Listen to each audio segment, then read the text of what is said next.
Pangalawa, renew the way you think. Kailangan nating baguhin at i-renew ang takbo ng ating isip. Sabi sa Ephesians 4:20-24, hindi ganyan ang natutunan ninyo tungkol kay Kristo. Napakinggan na ninyo ang aral ni Jesus at natutunan na ninyo ang katotohanan nasa Kanya. Iwan na ninyo ang dating pamumuhay. Hubarin na ninyo ang inyong dating pagkatao na nasisira dahil sa masasamang pagnanasa. Magbago na kayo ng diwa at pag-iisip at ang dapat ninyong isuot ay ang bagong pagkatao na nilikhang kalarawan ng Diyos at nakahayag sa matuwid at banal na pamumuhay ayon sa katotohanan. Ano ibig sabihin ng renew the way you think? Ang pag-renew ng isip ay tumutukoy sa patuloy at araw-araw na pagbabago ng ating kaisipan sa tulong ng banal na spirito. Hindi ito yung simpleng behavior modification o pag-try na maging mas mabait sa panlabas. No, ito ay ang pag-reprogram ng ating isip. Pinapalitan mo kung paano ka mag-isip. Kasi kung anong iniisip mo ay yun din ang ikikilos mo. Halimbawa, sa relationship natin kay Lord, kung ang tingin mo sa Diyos ay isang KJ o panira ng trip, iniisip mo, kaya siya nagbigay ng mga utos sa Bible ay para lang sirain ang kaligayahan mo at pagbawalan ka sa mga masasarap na bagay. Naku, ano mangyayari?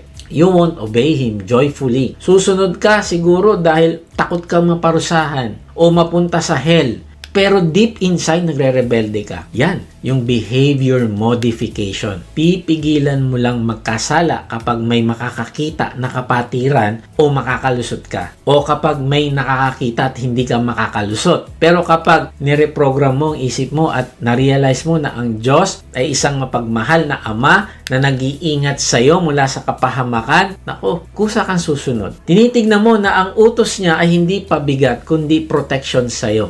Kung iniisip mo na ayaw ng Diyos na sumaya ka dahil pinagbabawalan kanyang maglasing, mamuhay sa kalaswaan, o mandaya sa negosyo, you won't surrender completely. Ang gagawin mo, magtatago ka. Gagawa ka ng paraan para makalusot. Magiging Kristiyano ka lang tuwing linggo. Pero tingnan mo, kapag na-renew ang isip mo, kapag nakita mo na kaya kanya pinagbabawalan ay dahil ayaw niyang masira ang pamilya mo, ayaw niyang mawasak ang katawan mo, at ayaw niyang mawala yung peace at joy mo, ay mag-iiba yung kilos mo. You will run away from sin, not because you have to, but because you want to. Bakit? Nagbago na kasi yung isip mo eh. Kaya kailangan mo na magbago yung isip natin. Kaya nga sabi sa talata ay, magbago na kayo ng diwa at pag-iisip. Kasi alam nyo na yung katotohanan patungkol sa Panginoong Hesus. Bago naging Kristyano ang sikat na theologian na si Augustine of Hippo noong AD 386, siya ay isa sa pinakamatalinong tao sa buong mundo. Sikat siyang philosopher at magaling magsalita. Pinag-aralan niya ang lahat ng relihiyon at philosophy ng panahon niya. Pero alam nyo ba kung anong sabi niya sa kanyang libro? Gulong-gulo raw ang isip niya. Meron siyang brilliant mind pero sobrang restless at walang kapayapaan. Dahil kahit gaano kakatalino ko ang isip mo ay nakahiwalay sa Diyos, it is completely futile or futile. Pero nung makilala niya ang Panginoong Hesus, na mag-surrender siya sa isang garden sa Milan, hindi nawala ang talino niya. Andun pa din. Pero alam mo, ang nangyari, na-renew yung kanyang isip. Ang sabi niya sa kanyang panalangin, "You have made us for yourself, O Lord, and our heart is restless until it rests in you." Nung na-renew yung isip niya, yung dating talino na ginagamit sa walang kwentang pagdedebate ay ginamit ng Diyos para magsulat ng mga librong nagpatibay sa buong Kristyanismo. Tandaan mo ito, a renewed mind makes you a thinker whose thinking is finally anchored on God. Ang ibig sabihin, kung na-renew ang isip mo ay hindi na ito paligoy-ligoy o nakatuon sa mga walang kabuluhang bagay sa mundo. Ang isip mo ngayon ay may malinaw ng layunin. Ginagamit na ito para mas makilala ang Diyos, para maunawaan ang kanyang kalooban at para luwalhatiin ang kanyang pangalan sa lahat ng ginagawa mo. Kaya nga, sinabi ni A.W. Tozer, what you think about when you are free to think about anything is what you are. You cannot become Christ-like from the outside in. Christ-likeness begins in the mind. Fill the mind with Christ, with His Word, with His truth, and the rest will follow. Kaya sa talata, may tatlo tayong gagawin. Put off, hubarin na ninyo ang inyong dating pagkatao. Renew, magbago na kayo ng diwa at pag-iisip. At put on, isuot ay ang bagong pagkatao na nilikhang kalarawan ng Diyos. Pansinin mo, nasa gitna ang be renewed o baguhin mo yung pag-iisip mo. Bakit? Dahil kung huhubarin mo lang ang luma, tapos isusuot mo agad yung bago nang hindi pa nagbabago yung isip mo, ang tawag dyan ay pagkukunwari lang. Moralism lang yan. Nagpapanggap ka lang na mabait pero sa loob-loob mo, gustong-gusto mo pa rin gawin yung kasalanan. Tandaan mo, kaibigan,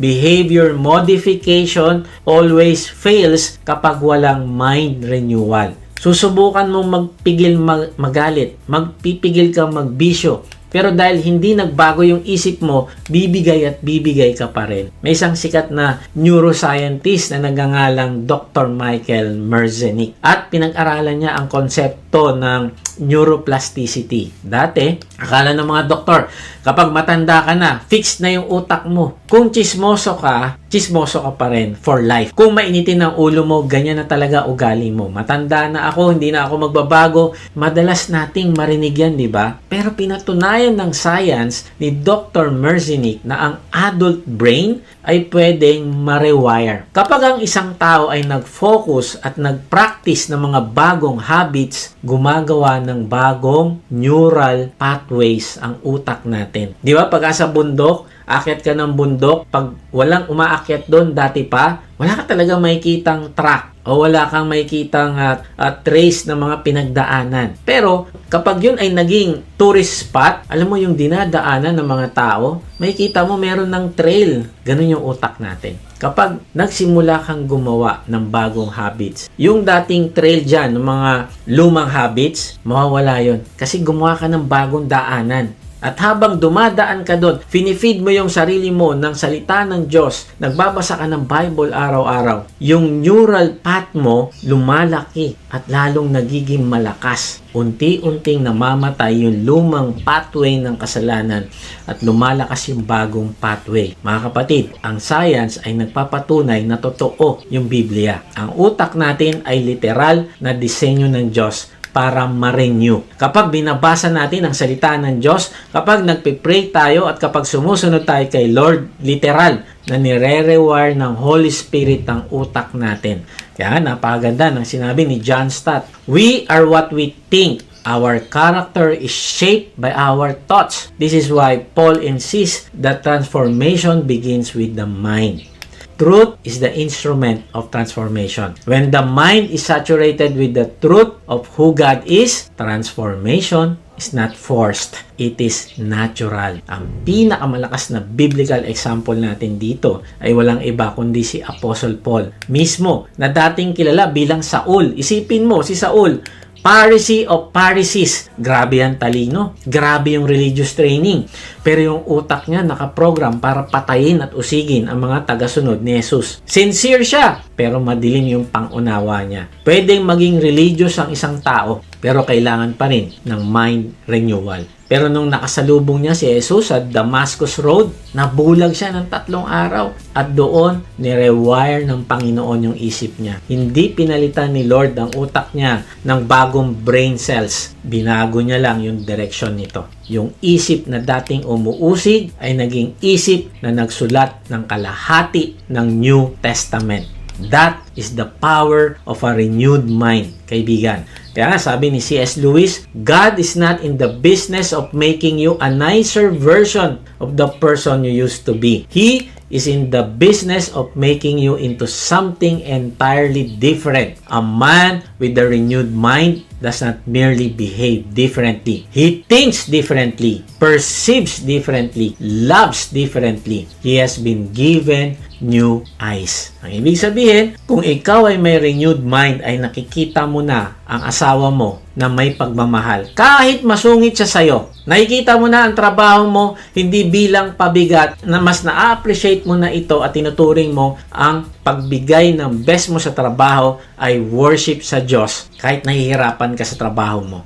Nakikita mo na ang pera mo hindi bilang Diyos-Diyosan, kung hindi kasangkapan lang para pagpalain ng iba kapag na-renew yung mind mo. Kaibigan, nag-iiba ang paningin mo kasi bago na ang isip mo. Sabi nga ni Charles Spurgeon, "The grace of God does not merely reform a man's outward life. It renews his inward mind. The Christian thinks with Christ's thoughts, sees with Christ's eyes, loves with Christ's love." Kaya nga, ano ang practical application natin dito? Paano natin i-renew yung isip natin araw-araw? Sabi sa Romans 12:2, huwag kayong umayon sa takbo ng mundong ito. Mag-iba kayo sa pamamagitan ng pagbabago ng inyong pag-iisip, kaibigan.